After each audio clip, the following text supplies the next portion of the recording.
Seigneur, tu es tout pour nous, Jésus. Tu es la source de nos vies, Seigneur. Notre vie trouve son sens en toi, Seigneur. Tu es notre paix, tu es notre joie. Tu es notre bonheur, Seigneur. Oh oui, Jésus. Tu es le Dieu que nous adorons, Seigneur. Ora brede lebrosi, brada la brande, brede lebosha tabra. Zia brada la brande lebrosi, branda la rabrokosi. Shanda brede lebrokosi, brede lebrosi, ki brede lebosha. Zia brada la brosi, brede lebreki sam brada la bosha. Saya brada la bosha, ki te de da bosha, ki te de bosha. Shekete de bosha, kata de bosha.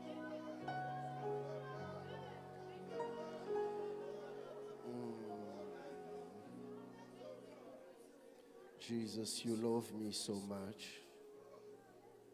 Jesus, you love me so much.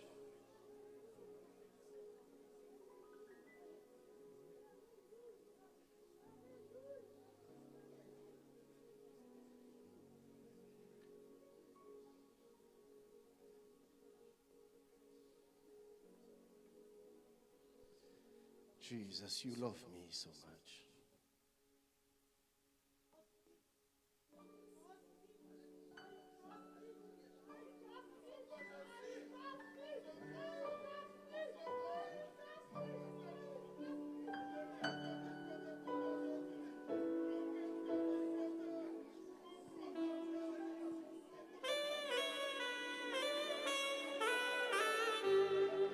Oh oui, Seigneur.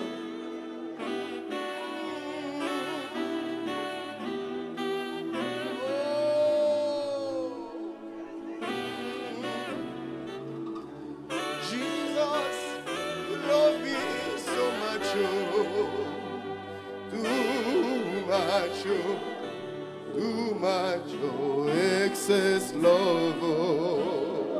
Oh, Jésus, Jesus. Too much, too much, too much, oh, excess love.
Seigneur, ton amour est si grand pour nous, Jésus. Tu nous as aimés d'un amour incommensurable, Seigneur. D'un amour à toute épreuve, Jésus.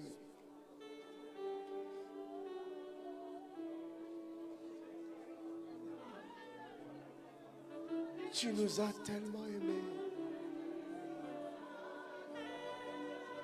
Indignes, Seigneur, que nous étions, tu nous as aimés. Perdus que nous étions, tu nous as aimés.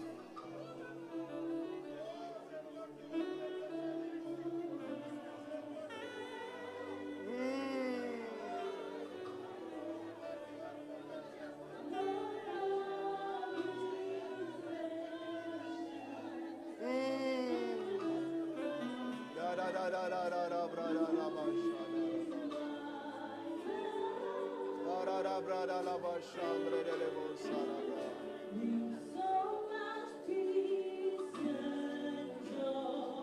Tu as rempli mon cœur de tellement de paix et de joie, Seigneur.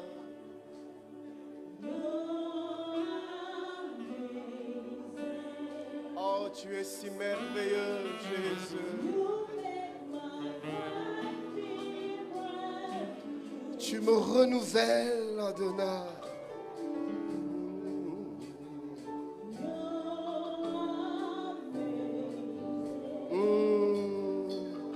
You make my life feel brand new. Oh, Jesus.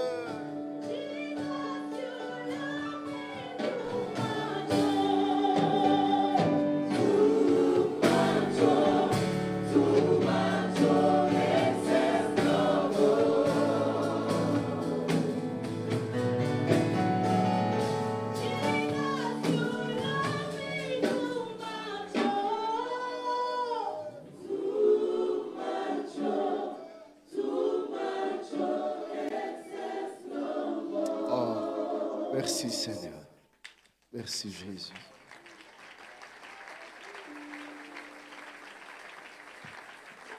Tu nous as tellement aimés. Tu nous as tellement aimés. Même quand nous n'étions pas aimables, Seigneur, toi tu nous as aimés. Même quand nous étions loin de toi, Seigneur, toi tu nous as aimés. Même quand nous étions indignes, Seigneur, toi tu nous as aimés. Et tu es venu vers nous, Seigneur. Tu nous as arrachés des griffes de la mort. Tu nous as arrachés de la servitude, du péché. Tu nous as arrachés des jougs de la malédiction. Tu nous as délivrés, tu nous as affranchis. Et tu nous as transportés des ténèbres dans le royaume du Fils de ton amour. Quel amour merveilleux. Quel amour merveilleux. Quel amour merveilleux. Quel amour merveilleux. Alléluia.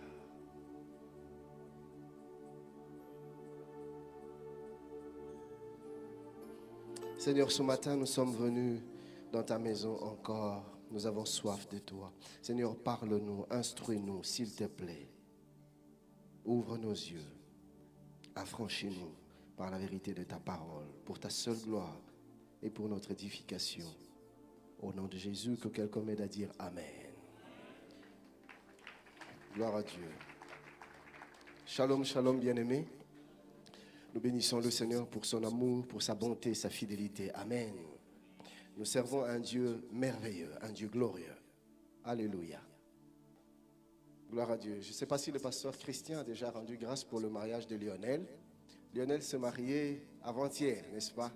Gloire à Dieu. Est-ce qu'on peut célébrer Dieu pour Lionel?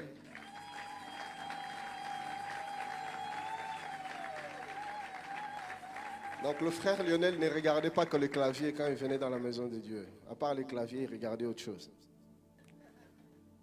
Dina, lève-toi, nous voulons te voir aussi, la femme de Lionel. Que Dieu vous bénisse. Amen. La Bible nous demande d'honorer doublement de tels hommes. Et je bénis le Seigneur, j'ai vu la présence de mon frère, pas seulement mon frère dans la foi, mais mon frère dans le sang. Simon, lève-toi. Gloire à Dieu. Gloire à Dieu. Que Dieu te bénisse. Content de te voir. Alors, nous sommes toujours en train de parler des principes du succès. Mais déjà là, on est en phase descendante. Et depuis un certain temps, on est en train de voir l'importance des relations. Les principes des relations. Quand Dieu veut nous amener dans notre succès, dans notre réussite, il nous connecte à des hommes. Il nous connecte à des personnes. Parce que c'est au travers des personnes que Dieu passe pour nous atteindre. C'est au travers des personnes que Dieu passe pour nous faire du bien. Parce que Dieu utilise les hommes. Et nous nous sommes mis à développer un certain nombre de vérités importantes autour des relations. La première, avions-nous dit, était la suivante. Aucun homme sur terre n'est capable d'atteindre sa destinée sans l'apport des autres personnes. Nous avons tous besoin de l'apport de quelqu'un d'autre pour que nous puissions atteindre notre destinée, pour que nous puissions arriver là où Dieu nous attend. Tu ne peux pas faire sans les autres. Je ne peux pas faire sans les autres. Et notre texte de base était dans Genèse 2, 18, quand Dieu dit qu'il n'est pas bon que l'homme soit seul. Et j'avais dit que ce passage ne devait pas seulement être perçu dans le contexte du mariage, mais aussi dans la vie en général. Il n'est pas bon que tu sois seul. L'homme ne peut vivre en solitaire. Nous avons constamment besoin des uns des autres. Et Dieu s'en rend bien compte et il dit qu'il n'est pas bon que tu sois seul. Autrement dit, il n'est pas bon que tu vives sans relation. Il n'est pas bon que tu vives sans interconnexion. Et il est difficile, et ça Dieu le reconnaît, Dieu le sait, il est difficile, si pas quasi impossible à l'homme de tout faire tout seul. Et tout homme, comme nous l'avions dit, tout homme a des limites, tout homme a des failles. Et là où moi je suis faible, quelqu'un d'autre est fort. Et là où quelqu'un d'autre est faible, moi je suis peut-être fort. Et si nous nous mettons ensemble, nous allons de l'avant. Et on était en train de voir dans la Bible comment est-ce que même le Fils de l'homme lui-même, le Seigneur Jésus-Christ, avait eu dans son parcours besoin des autres, besoin des relations.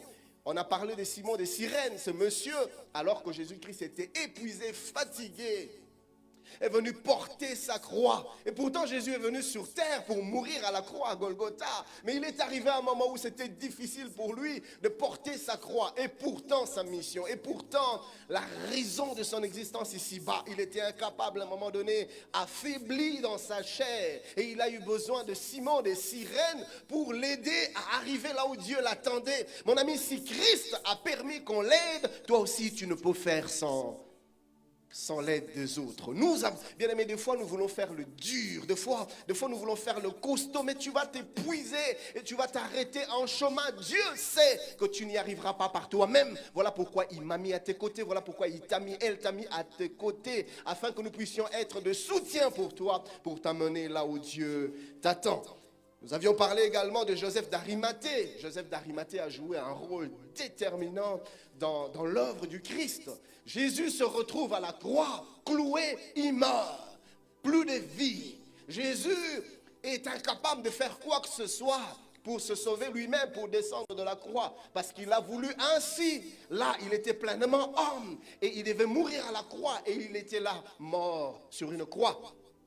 Mais il y avait un problème. Il fallait qu'on le descende de la croix et qu'on le mette dans le sépulcre, parce que la nuit tombait et il y avait aussi des charognards, des rapaces qui, quand les Romains crucifiaient ainsi les victimes, les brigands et les bandits, personne ne s'occupait d'eux, ne voulait venir protéger ou plutôt enterrer leur corps. Alors ils étaient exposés aux oiseaux, aux proies, aux oiseaux du ciel, aux rapaces. Et Jésus était donc là. Et les rapaces survolaient au-dessus de sa tête, prêts à descendre pour déchirer son corps. Et il fallait que quelqu'un fasse quelque chose. Mais les disciples, là où on pensait qu'ils pouvaient être le plus présents et intervenir, ils étaient tous portés disparus. Vous voyez ça, bien aimé, deux fois dans la vie, c'est au moment où on a le plus besoin de gens qu'on ne le voit pas. Et c'est des gens de qui on fait peut-être pas très attention. C'est eux que l'on voit venir nous secourir. J'aime quand la Bible dit que c'est dans le malheur que l'ami se révèle comme un frère. Et là, Joseph d'Arimathée intervient. Il prend les risques, je l'ai dit la fois passée, je ne vais plus revenir, de gros risques. Il a mis son titre en jeu. Il a mis sa position en jeu. Il a mis sa réputation en jeu. Pourquoi? À cause de relations qu'il développait avec Christ. Nous avons tous besoin de relations. Et le Fils de l'homme a aussi besoin de Judas l'Iscariote. Oui, parce que vous allez remarquer, avions-nous dit, que dans les genres des personnes, des types de personnes que Dieu nous envoie, il y en a de 4 sortes. Il y a 4 types d'individus, de personnes, de relations que Dieu nous envoie. Il y a ceux qui nous font du bien, des personnes que Dieu envoie vers nous pour nous faire du bien, comme Joseph d'Arimathée. Mais deuxièmement, il y a des personnes que Dieu envoie vers nous pour que nous leur fassions du bien. Troisièmement, il y a aussi des gens que Dieu envoie qui nous font du mal. Mais au travers de ce mal-là, le Seigneur révèle un grand bien pour nous, un peu comme Judas. l'Iscariote, il a trahi Jésus, il a vendu Jésus, mais il ne savait pas qu'il était en train d'accomplir la volonté de Dieu pour Jésus. Et des fois, la volonté de Dieu s'accomplit en nous faisant passer par de moments difficiles, de moments durs. Et c'est tellement dur, c'est tellement difficile que très souvent les amis ne nous aideront pas. C'est comme ça que j'avais dit que Pierre veut empêcher Christ d'aller jusqu'à la fin de sa course. Il dit, tu ne peux pas mourir, tu ne peux pas te laisser faire. Jésus le regarde et lui dit, arrière de moi Satan. Et souvent les amis nous empêchent quelquefois d'arriver là où Dieu nous attend. C'est comme Joseph aussi, nous l'avions dit. Joseph est sur le point d'être vendu par ses frères. Mais Ruben, son frère, à cause de l'attachement qu'il avait à son égard, s'interpose et il veut sauver son frère. Et Dieu s'arrange pour qu'à un moment donné, que Ruben soit absent. Et c'est juste au moment où il était absent que Joseph est vendu. Et il revient, c'était déjà trop tard. Pourquoi? Parce que Ruben, en défendant Joseph, pouvait se dire que je sauve sa vie, je lui fais du bien. Mais en lui faisant du bien, au fait, il allait lui faire du mal. Parce que la destinée de Joseph l'attendait en Égypte. Oui, et tes amis ne t'enverront jamais en Égypte. Tes amis ne t'enverront jamais dans un lieu de tourment. C'est un peu comme Paul avec ses amis. Alors qu'Agabus, le prophète, dit, celui à qui appartient cette ceinture sera lié, sera persécuté, sera battu, sera outragé. Les amis de Paul essayent de le convaincre. Ne va pas à Jérusalem. Il y a des tribulations. Tu seras persécuté. Ne va pas à Jérusalem. Et l'apôtre Paul se fâche quasiment. Il leur dit, qu'avez-vous comme ça à me briser le cœur? Je ne suis pas prêt seulement à être lié pour Christ, mais je suis prêt à mourir pour le Seigneur. Vous voyez, ils avaient de bonnes intentions. Ils voulaient préserver la vie de Paul. Mais Paul savait que sa vie ne lui appartenait plus. Et Paul savait que pour lui, mourir était un gain. Parce que Christ était sa vie. Quelquefois, les amis vont t'empêcher, à cause de leur amour, d'atteindre ta destinée. Dieu te montre clairement que l'homme de ta vie, c'est lui, que la femme de ta vie, c'est elle. Tu es convaincu dans ton cœur. Mais à cause de l'apparence que la personne présente, présentement, tous ceux qui t'aiment veulent te dissuader, te convaincre d'arrêter cette relation. Hey, tu vas t'engager dans cette histoire, mais c'est la mort. Il n'a pas d'avenir. Regarde, il n'a l'air de rien. Mais c'est... Vous voyez, ils ne font pas de mauvais cœur. Ils t'aiment. Mais Dieu sait que c'est par là qu'il va te visiter. Et quelquefois, on n'a pas besoin d'amis. Nous ne pouvons pas les écarter nous-mêmes. Mais Dieu lui-même se charge de fois, un peu comme avec Ruben, de les écarter pour un temps, afin que ceux qui ne nous aiment pas puissent accomplir en notre faveur l'œuvre de Dieu. Si j'ai en train de parler à quelqu'un. Et puis, troisième type de personnes que Dieu nous envoie, c'est de personnes qui nous font du mal, mais ils ne savent pas. Ou plutôt, des personnes qui nous font du bien en nous faisant du mal. Ruben a voulu faire du bien, mais il ne savait pas qu'en faisant du mal, en fait, il faisait du mal à Joseph. Dieu l'a écarté. Mais il y a d'autres personnes qui nous font du bien, mais en nous faisant du mal. Ils nous font du mal, mais ils ne savent pas qu'en nous faisant du mal, ils nous font du bien. Ici, je ne parle pas de Ruben, je parle des frères de Joseph, les autres frères. Ils sont en train de le vendre. Ils ne lui font pas du bien. Ils sont en train de lui faire du mal, mais ils ne savent pas qu'en lui faisant du mal, en fait, il l'amène dans sa destinée. Vous avez saisi la nuance? Gloire à Dieu. Ainsi, nous avons parlé des bonnes, mauvaises relations. C'est une mauvaise relation, mais dans le fond, c'est une bonne relation. Une bonne, mauvaise relation, parce que ça t'amène dans la volonté de Dieu. Et puis, il y a des bonnes, mais des bonnes, mauvaises relations. C'est-à-dire, tu penses que c'est bien, mais ce qui fait, le bien qui fait, produit le mal dans ta vie. Gloire au Seigneur. Deuxième vérité sur les relations, c'est que Dieu place toujours à nos côtés des personnes stratégiques à des moments bien spécifiques. Le Seigneur est un metteur en scène.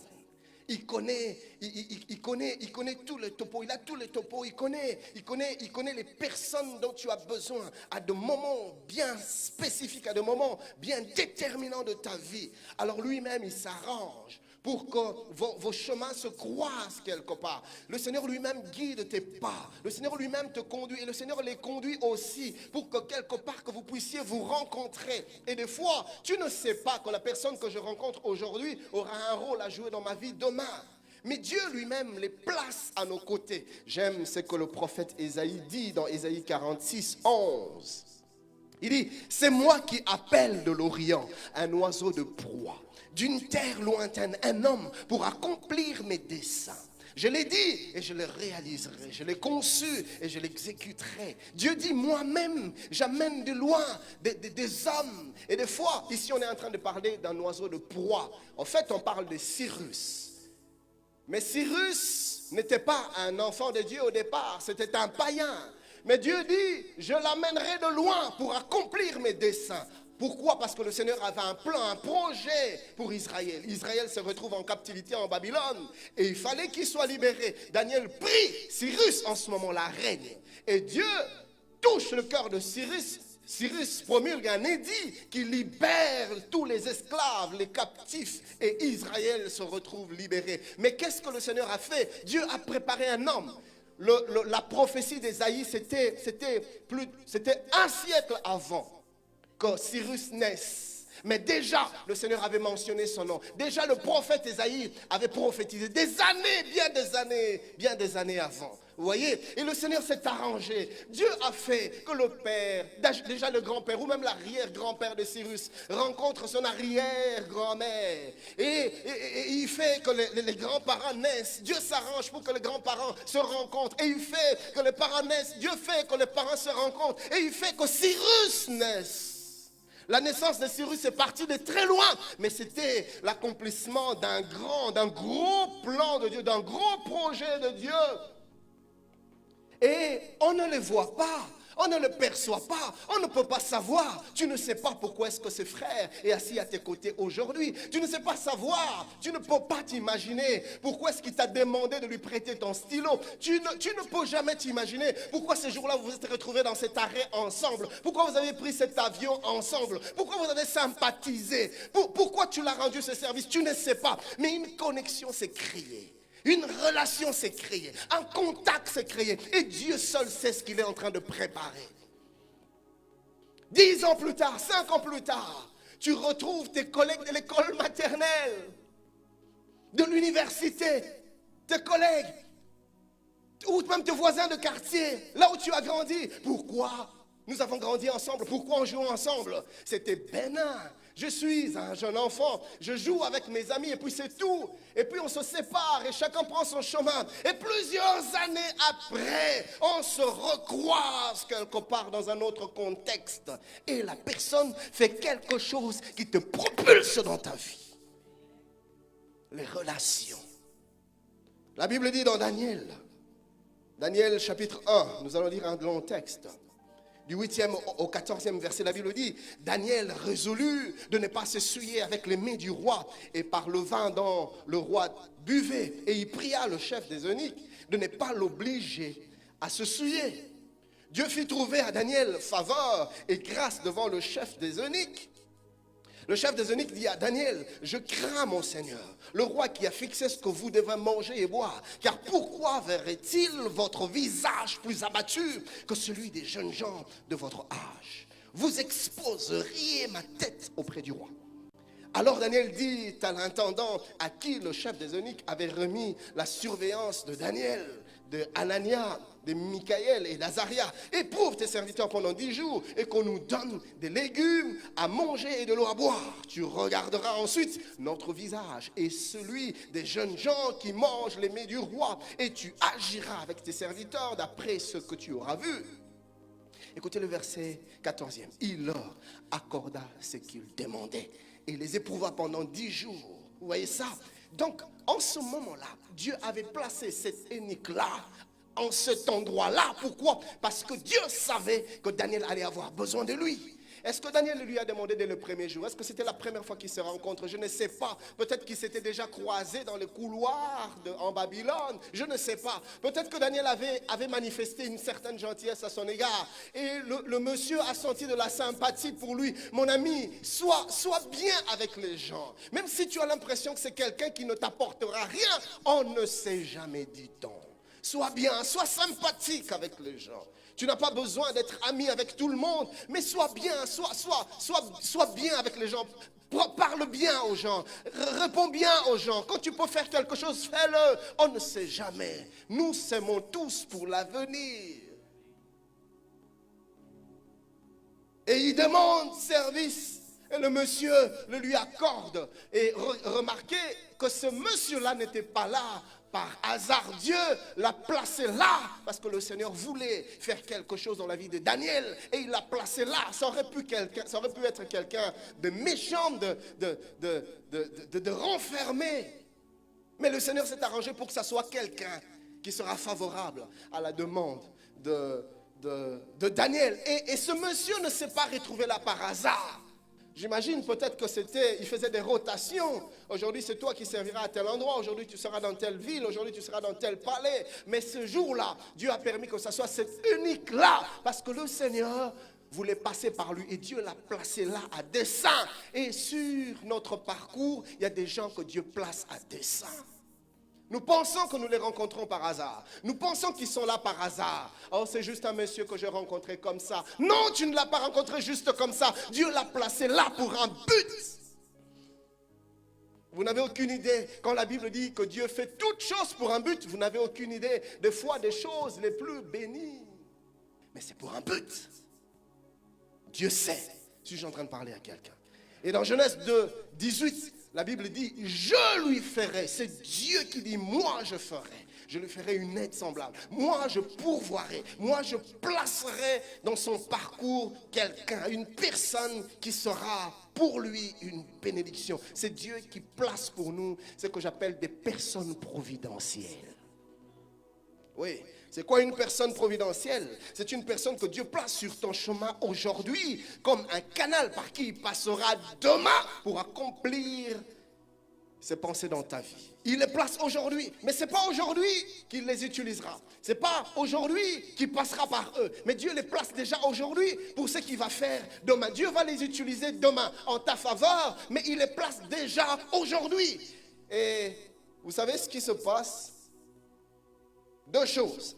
C'est que, premièrement, les personnes providentielles ne le sont pas toujours de manière active dans l'immédiat. Oui, il peut être là, elle peut être là, mais elle ne joue aucun rôle déterminant dans ta vie. C'est juste un voisin de quartier. C'est juste un collègue de classe. C'est juste un collègue de travail. C'est juste quelqu'un comme ça que je rencontre chaque matin, puisque nous prenons le même bus. Alors souvent je le rencontre, c'est juste un passant. Ce n'est pas juste un passant. Dieu sait ce qu'il est en train de préparer. Maintenant, il ne représente rien. Elle ne représente rien pour toi. Elle ne joue apparemment aucun rôle dans ta vie. Mais Dieu sait. J'aime ce passage de Philémon, l'épître de Paul au Philémon. Dans son chapitre 1er, si vous lisez du 10e au 11e verset, écoutez ce que la Bible dit. Je te prie pour mon enfant, que j'ai engendré étant dans les chaînes, Onésime, qui autrefois t'a été inutile, mais qui maintenant est utile, et à toi et à moi. Onésime, hier, inutile, mais aujourd'hui utile. Il y a des personnes qui te sont inutiles aujourd'hui, mais demain ils seront très utiles. Oui, avec Dieu, les inutiles peuvent devenir très utiles. Des inutiles d'aujourd'hui peuvent devenir des utiles de demain. Deuxième chose, avec les personnes providentielles, c'est qu'on ne sait pas toujours identifier d'avance les gens que Dieu place aujourd'hui pour les utiliser demain. On ne sait pas toujours. On n'a des fois aucune idée. Mais pourtant, Dieu est en train d'accomplir quelque chose, de préparer un tableau. Avez-vous déjà assisté au dessin d'une peinture? Quand un peintre, un artiste fait son chef-d'œuvre, vous ne pouvez imaginer ce qui va en ressortir. Vous avez l'impression que c'est des peintures qu'il jette à gauche et à droite. C'est des tracés qu'il fait par-ci et par-là. Mais lui, dans son esprit, il sait ce qu'il est en train de préparer. Il sait ce qu'il a conçu dans son esprit et ce qu'il est en train d'essayer d'accoucher sur ce tableau-là. Toi, quand tu le regardes, puisque tu n'es pas dans sa pensée, tu ne peux t'imaginer. Ça ressemble au grabouillis, ça ressemble à n'importe quoi. Mais lui, il sait ce qu'il est en train de rechercher. Et c'est vers la fin qu'on commence à se rendre compte de la belle peinture qui se cachait dans son esprit. L'œuvre de Dieu est pareille. La Bible dit, de la même manière que tu ne connais pas comment est-ce que les os de l'enfant se forment dans le ventre d'une femme enceinte, tu ne connais pas non plus l'œuvre de Dieu qui fait tout. Nous ne connaissons pas l'œuvre de Dieu qui réalise tout. Comment il le fait, on ne sait pas. Des fois, ça a l'air d'un tableau qui n'a pas de sens. Mais c'est vers la fin qu'on commence à se rendre compte. Des fois même, c'est quasiment à la fin que l'on réalise que telle était la pensée qu'il y avait dans l'esprit.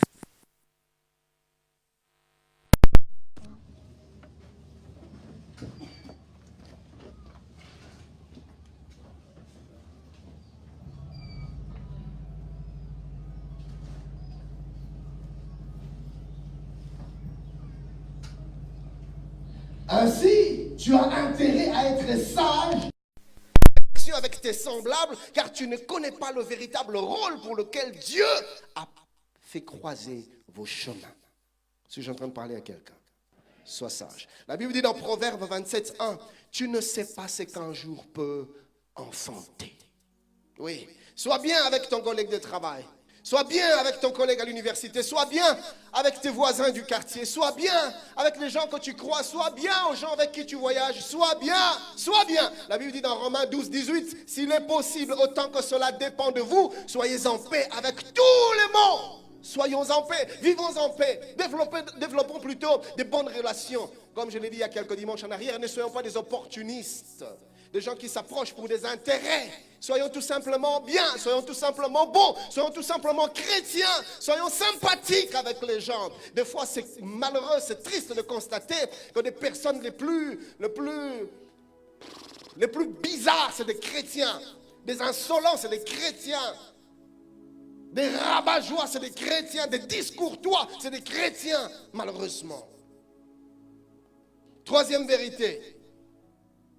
Dieu prépare toujours les cœurs des personnes providentielles qu'il place sur notre chemin. Dieu prépare leur cœur. Et souvent, c'est le genre de relation que tu ne forces pas. Et tu ne les cherches même pas. Tu les rencontres comme ça quelque part, dans une circonstance quelconque. Mais Dieu sait. Voyez-vous?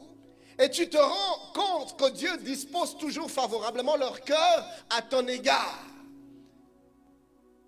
La Bible dit dans Exode 4:14, on parle de Moïse. Alors, Moïse qui refuse de faire l'œuvre de Dieu, il donne tout un tas de raisons. Au verset 14 d'Exode 4, écoutez ce que la Bible dit. Alors la colère de l'Éternel s'enflamma contre Moïse. Et il dit, n'y a-t-il pas ton frère Aaron le Lévite? Je sais qu'il parlera facilement. Mais écoutez, ce qui m'intéresse, c'est la suite. Dieu lui dit, le voici, lui-même, qui vient au-devant de toi. Et quand il te verra, il se réjouira dans son cœur. Les personnes providentielles, Dieu a déjà préparé leur cœur. Quand ils nous voient, ils se réjouissent dedans d'eux. Je ne sais pas pourquoi, mais je me sens bien avec toi. Je ne sais pas pourquoi, mais je sens que je dois faire quelque chose pour toi. Des fois, ils ne nous disent pas.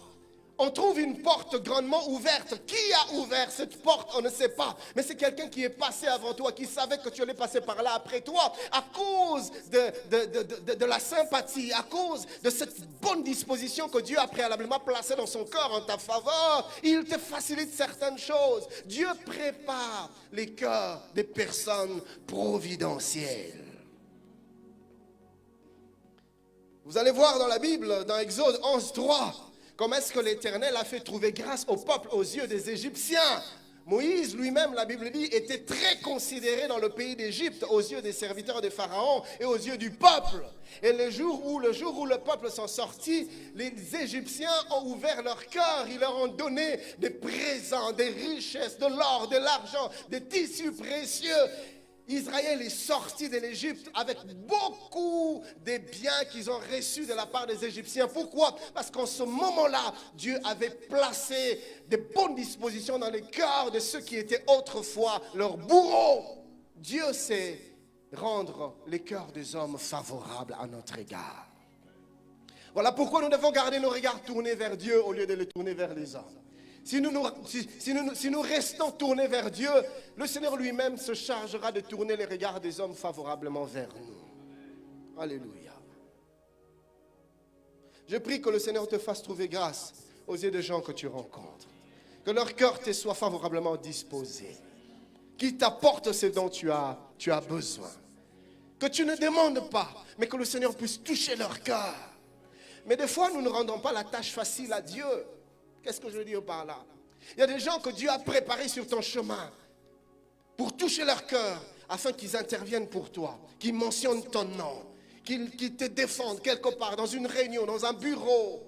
Mais des fois, nous avons tellement été méchants envers eux.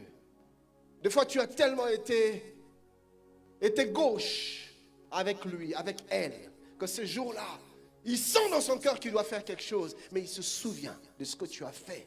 Il dit, pardon, y était. Parce que Dieu n'utilise pas que les chrétiens en notre faveur. Oui, les Cyrus dont on parle dans Ésaïe, ce n'était pas un croyant au départ, ce n'était pas un enfant de Dieu. Mais Dieu se servit de lui. Quatrième vérité. Toutes les relations ne sont pas à entretenir. Toutes les relations ne sont pas à entretenir. Écoutez mes amis, dans la gestion des relations, il n'y a pas que des relations à soigner. Il y a aussi des relations à briser. Ah oui. De la même manière, pourquoi je dis ça? Parce que de la même manière que Dieu utilise des hommes pour nous faire du bien, le diable aussi utilise des hommes pour nous faire du mal. Oui. Le diable aussi utilise les relations. Le diable aussi utilise les alliances. Le diable aussi utilise les contacts, les fréquentations pour nous détruire nos foyers, détruire nos études, détruire nos fiançailles, détruire nos carrières professionnelles, détruire nos ministères, détruire nos églises. Le diable aussi passe par des relations. Faisons attention aux mauvaises alliances. L'apôtre Paul parle d'un homme dans 2 Timothée 4, 14 à 15. Il dit, Alexandre le forgeron m'a fait beaucoup de mal. Le Seigneur lui rendra selon ses œuvres. Et au verset 15e, il dit à son fils Timothée, garde-toi aussi de lui. Il y a des personnes de qui il faut se garder, il faut les éviter, il faut les fuir. Il dit, il m'a fait trop de mal. Il y a des gens qui ne seront là que pour te faire du mal. Le diable les place là pour te détruire, pour détruire tes affaires, pour détruire tes entreprises, pour détruire ton mariage, pour détruire tes amitiés. Ils ne sont là que pour ça. Nous devons le savoir et je prie que Dieu nous donne la sagesse de les identifier. Et une fois que tu les as identifiés, tu dois te préserver de cette relation, tu dois te garder, tu dois l'éviter. Toutes les relations ne sont pas entretenues. Paul n'a pas hésité à mettre en garde son fils. La version Parole de vie dit, méfie-toi de lui toi aussi. Il y a des gens de qui il faut se méfier. Des fois, malheureusement, nous, dans le Seigneur, nous sommes quelquefois naïfs. Nous pensons que tout le monde est bien, tout le monde est gentil, tout le monde est sympa, tout le monde est un ange. Et on se laisse avoir comme ça dans des histoires que nous regrettons après. Mes amis, nous ne devons pas nous attacher à tout le monde. Il y a des personnes qui sont bien, mais le genre de relations qu'il faut entretenir de loin. Il faut le garder à distance. Tu es gentil avec lui, tu es gentil avec elle, mais garde tes distances. Pas trop d'amitié, pas trop de familiarité, pas trop de rapprochement. On ne se rapproche pas de tout le monde, on ne s'attache pas à tout le monde, on ne fréquente pas tout le monde. Nous sommes peut-être tous chrétiens, mais écoutez, seul Dieu connaît les cœurs, seul Dieu sonde les cœurs. Suis-je en train de parler à quelqu'un? Alors il existe 2 types de mauvaises relations. Celle dont la présence te pousse à faire le mal, c'est-à-dire elle t'influence négativement, et celle dont la présence te fait perdre ce que Dieu t'a donné. J'entends quelqu'un dire, mais pasteur Ken, tout à l'heure tu as dit que Dieu se sert aussi de mauvaises relations. Oui, laisse Dieu utiliser les mauvaises relations, ceux qui veulent nous faire du mal, que Dieu les utilise lui-même pour que le mal qu'ils nous font se change en bien. Mais nous ne nous livrons pas entre leurs mains. Jésus dit, je vous ai mis comme des brebis au milieu de loups. Soyez doux comme la colombe, mais prudents comme le serpent. Ne nous livrons pas nous-mêmes aux gens qui veulent nous détruire. Quand tu sais que cet homme veut te détruire, éloigne-toi de lui. Ne te dis pas, que je me laisse seulement faire. Peut-être que Dieu va utiliser ce mal. Non, tu dois fuir. J'entends quelqu'un dire, ah mais Jésus n'a pas fui Iscariote. Oui, Jésus n'a pas fui Judas. Parce que Jésus est venu pour mourir sur cette terre. Toi, tu n'es pas venu pour mourir à la croix ici-bas. As-tu reçu la mission de mourir à la croix pour sauver les autres? Tu as reçu la mission de vivre et d'accomplir ce que Dieu a placé dans ton cœur. Il y a des morts précoces. Il y a des fins de carrière précoces. Il y a des mariages qui se brisent. Mais ce n'était pas le cas dans la pensée de Dieu. Pourquoi? Mauvaise influence, mauvaise fréquentation, mauvaise relation. Je vais en parler tout à l'heure. Donc je disais qu'il y avait deux types de mauvaises relations. Des relations qui te poussent à faire le mal. Je commencerai par là. Alors notez ces quelques exemples bibliques de mauvaises relations dont le diable s'est servi pour détruire les enfants de Dieu. Je me suis inspiré de l'attachement de Salomon à certaines personnes. Le diable en voulait à la destinée d'Israël. Et qu'est-ce qu'il fait? Il suscite, ou plutôt il suscite autour de son roi, il place autour de son roi de mauvaises relations pour écarter tout le peuple des desseins de Dieu, des plans de Dieu. Nous sommes dans 1 Roi 9, 4 à 9. C'est Dieu qui parle à Salomon. Au verset 4e, il dit, et toi, si tu marches en ma présence comme a marché David, ton père, avec sincérité de cœur et avec droiture, faisant tout ce que je t'ai commandé, si tu observes mes lois et mes ordonnances, j'établirai pour toujours le trône de ton royaume en Israël. Car je l'ai déclaré à David ton père en disant, tu ne manqueras jamais d'un successeur sur le trône d'Israël.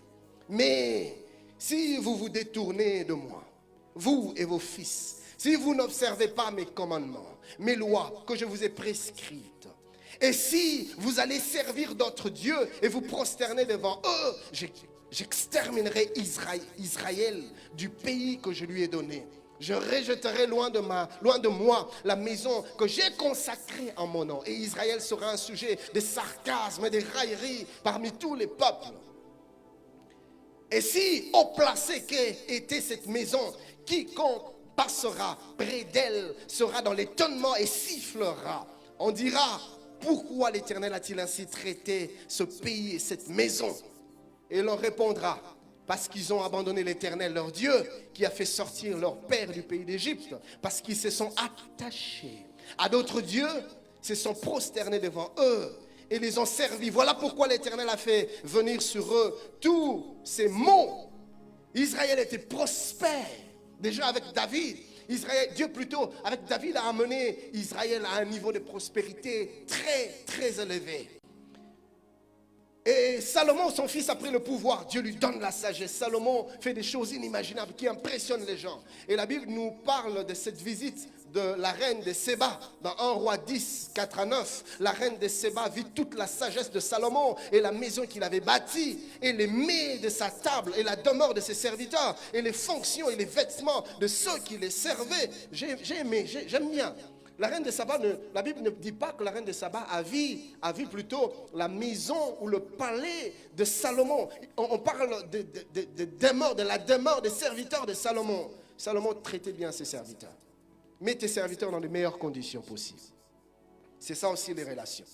Et les fonctions et les vêtements de ceux qui les servaient. Et ces chansons et ces holocaustes qu'il offrait dans la maison de l'Éternel.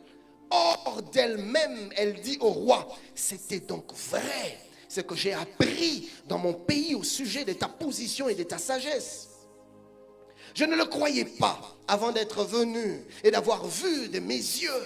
Et voici, on ne m'en a pas dit la moitié. Tu as plus de sagesse et de prospérité que la renommée ne me l'a fait connaître. Heureux tes gens, heureux tes serviteurs qui sont continuellement devant toi, qui entendent ta sagesse. J'ai aimé le verset 9.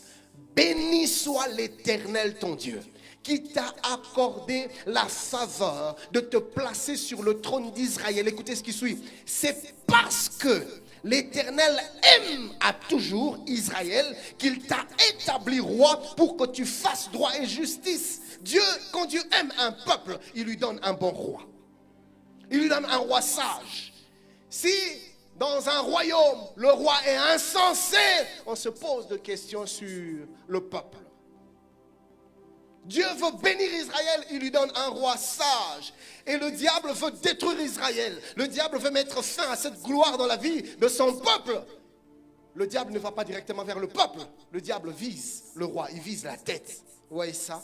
Quand Dieu veut détruire une famille, il passe par le père. Quand Dieu veut détruire une église, il passe par le pasteur. Quand Dieu veut détruire une nation, il passe par la tête.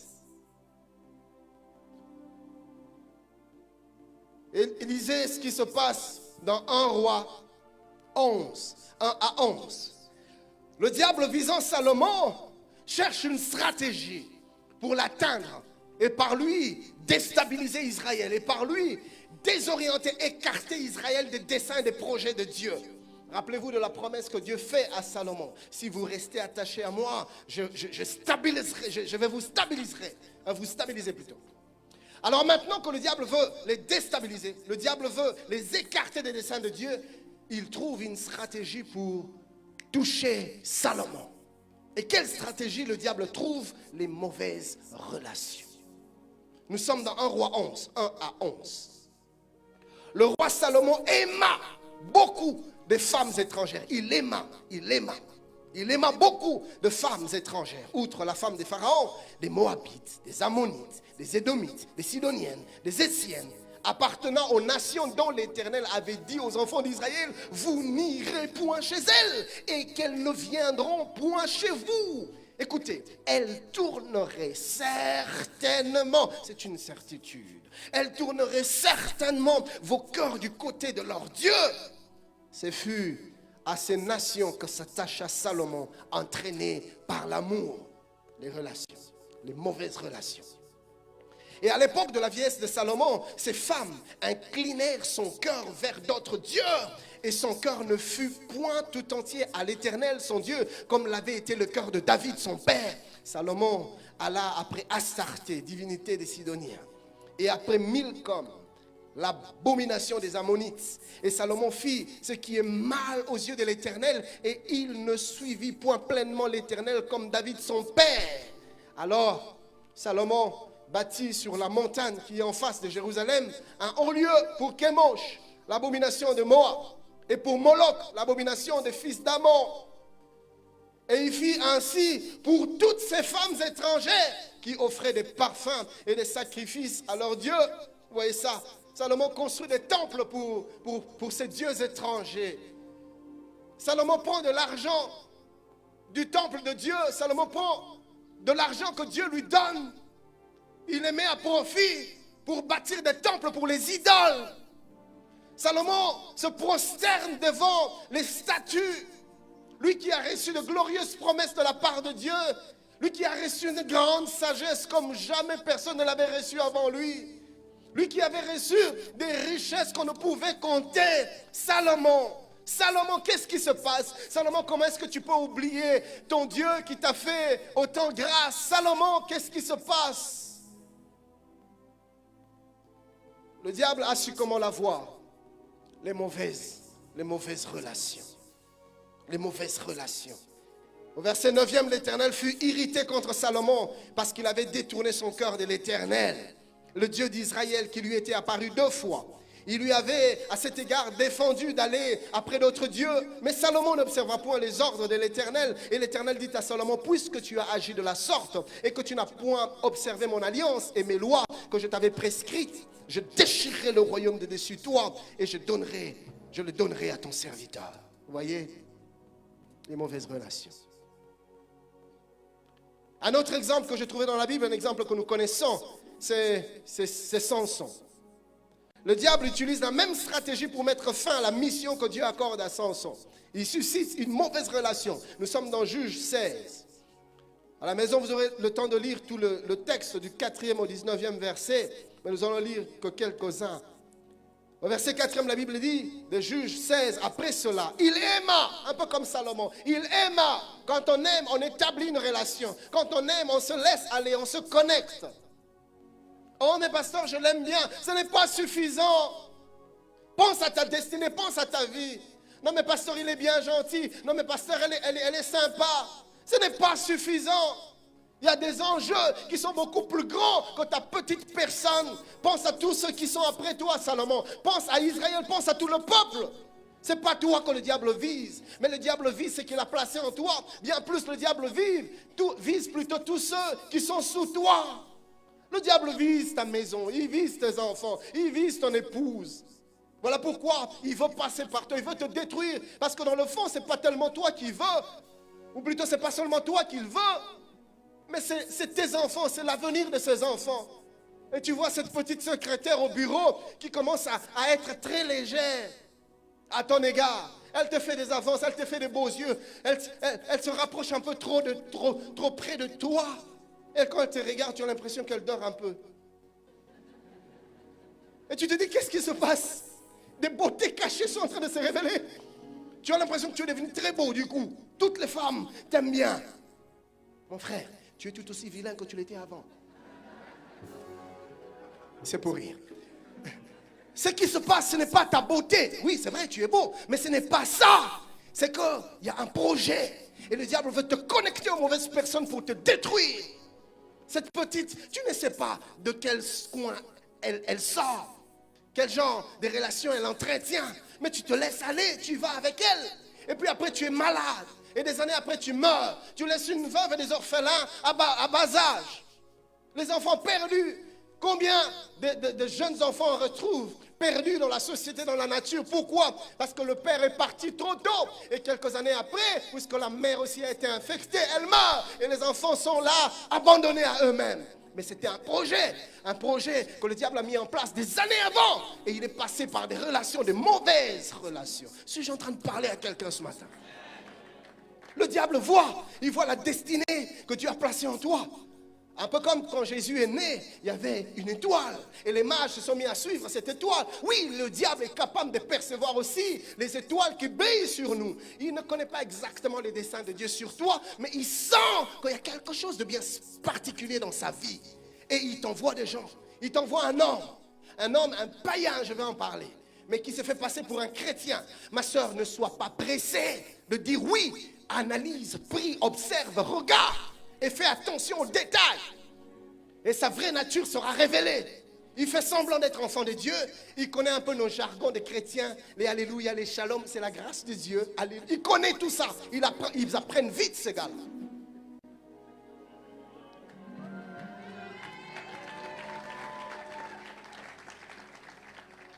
Mais le but, c'est qu'une fois connecté à toi, il te détruit. Il détruit ta destinée, il détruit ta vie.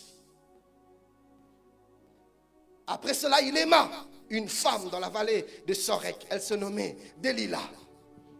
Toute femme n'est pas bonne à aimer. Tout homme n'est pas bon à aimer. Les princes des Philistins montèrent vers elle et lui dirent, flatte-le. Elle avait une mission pour savoir d'où lui vient sa grande force et comment nous pourrions nous rendre maîtres de lui. Il y a des agents du diable conscients. Elle est consciente, il est conscient qu'il vient avec une mission du diable. Je vous ai raconté ici l'histoire d'un frère qui était dans un taxi. Elle entend des jeunes filles qui étaient derrière, qui parlaient de Philadelphie, qui parlaient de moi.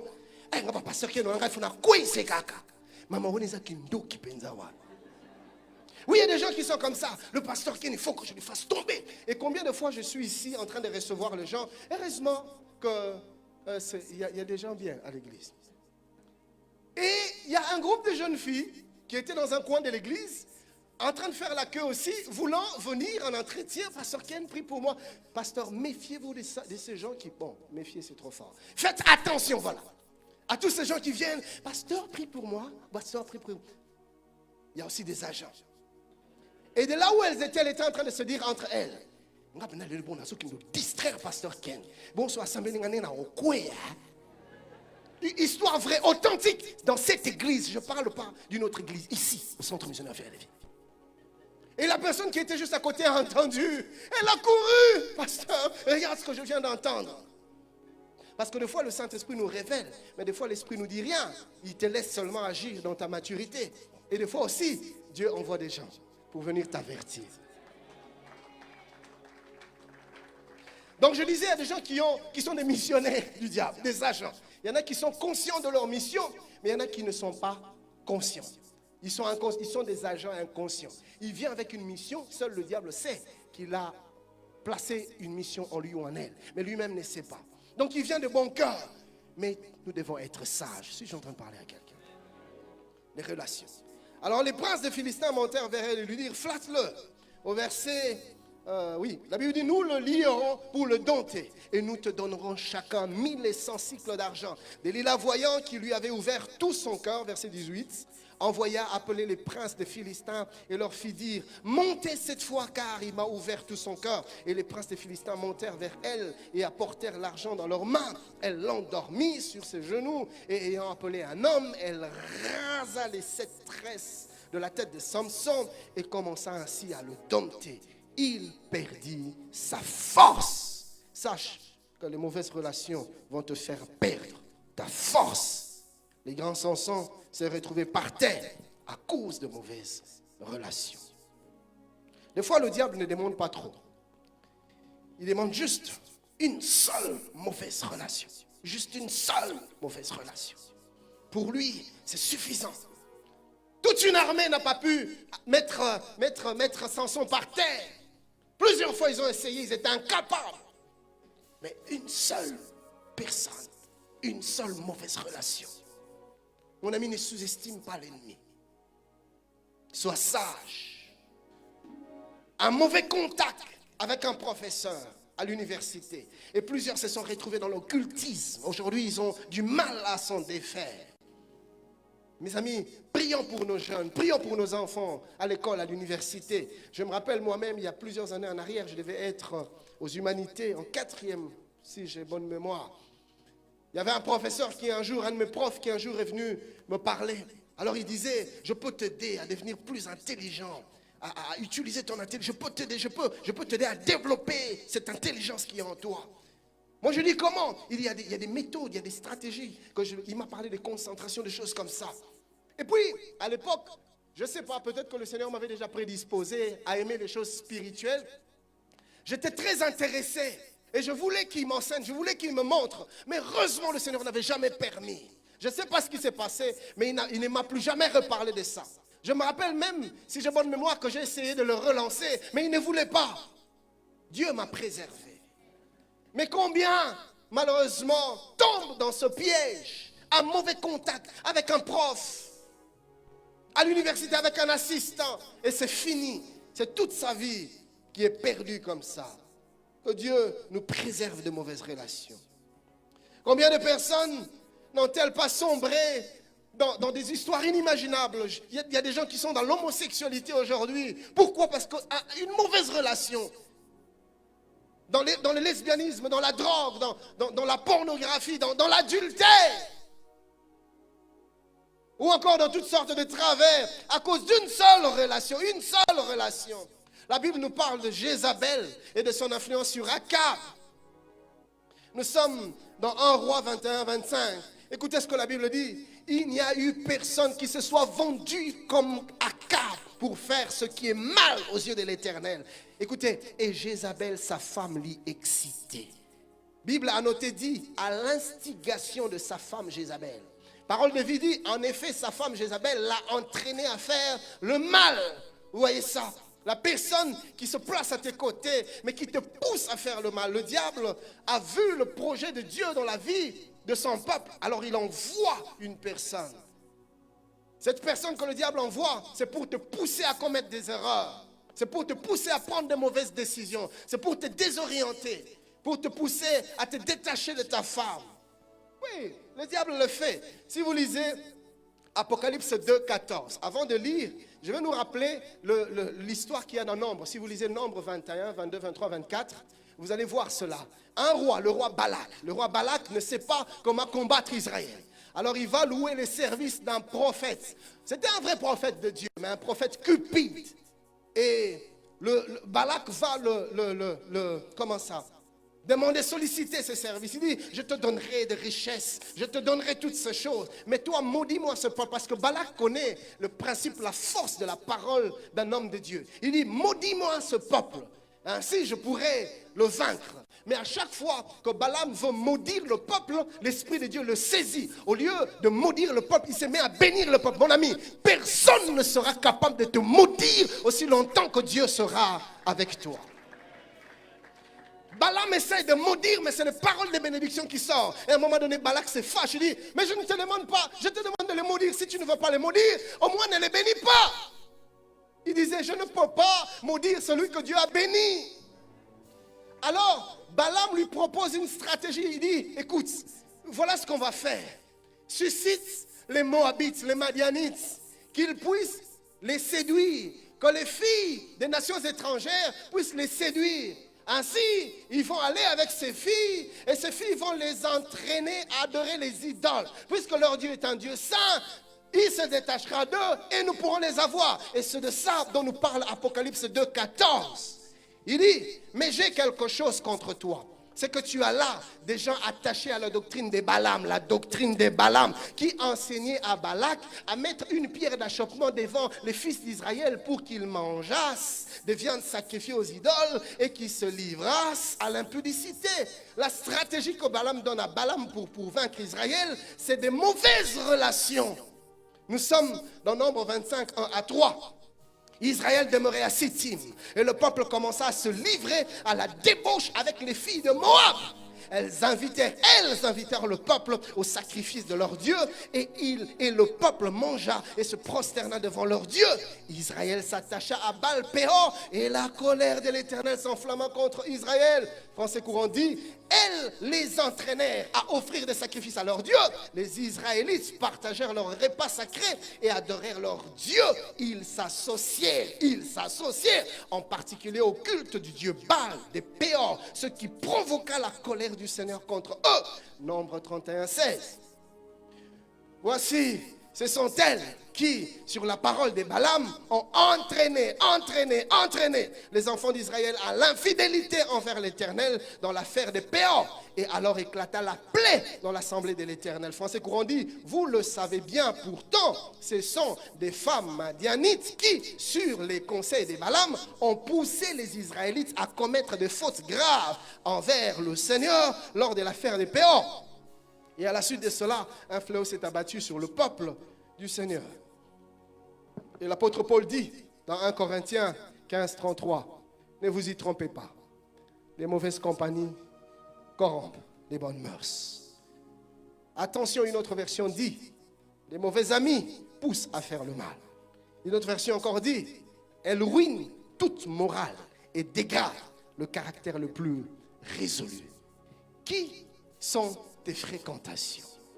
Des fois, ça m'attriste quand je vois des chrétiens, mais qui développent des amitiés avec des inconvertis.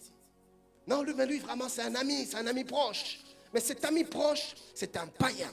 Vous n'avez pas les mêmes valeurs. Vous n'avez pas la même vision de la vie. Vous ne servez pas le même Dieu. Vous ne poursuivez pas les mêmes objectifs spirituels.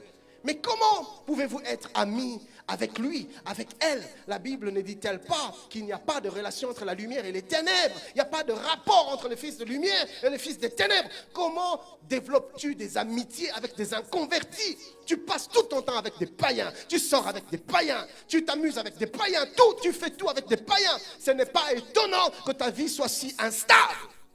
Pourquoi? Parce que mauvaise influence. Soyons sages. Le diable veut nous faire du mal.